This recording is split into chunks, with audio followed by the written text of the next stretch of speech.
اگلا قذاب مغیرہ بن سعید جس نے جھوٹی نبوت کا دعویٰ کیا۔ یہ شخص خالد بن عبداللہ قمری والی کوفہ کا آزاد کردہ غلام تھا۔ حضرت امام مہدی باقر علیہ السلام کی رحلت کے بعد پہلے امامت اور پھر نبوت کا دعویٰ کرنے لگا۔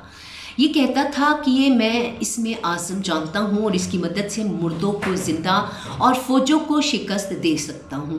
اگر میں قوم عاد و سمود کے درمیانی عہد کے لوگوں کو بھی چاہوں تو زندہ کر سکتا ہوں۔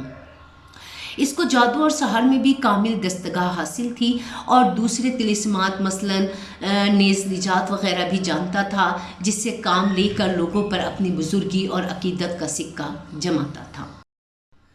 جب خالد بن عبداللہ قمری کو، جو خلیفہ ہشام بن عبد الملک کی طرف سے عراق کا حاکم تھا، یہ معلوم ہوا کہ مغیرہ اپنے آپ کو نبی کہتا ہے اور اس نے بہت سے لوگوں کو گمراہ کیا ہے، تو اس نے 119 ہجری یعنی 119 ہجری میں اس کی گرفتاری کا حکم دیا۔ مغیرہ اپنے مریدوں کے ساتھ گرفتار کر کے خالد کے سامنے پیش کیا گیا۔ خالد نے اس سے پوچھا تو کس چیز کا دعوے دار ہے؟ اس نے کہا میں اللہ کا نبی ہوں، نعوذ باللہ۔ خالد نے پھر اس کے مریدوں سے پوچھا تم اس کو اللہ کا نبی مانتے ہو؟ تو سب نے اسبات میں جواب دیا۔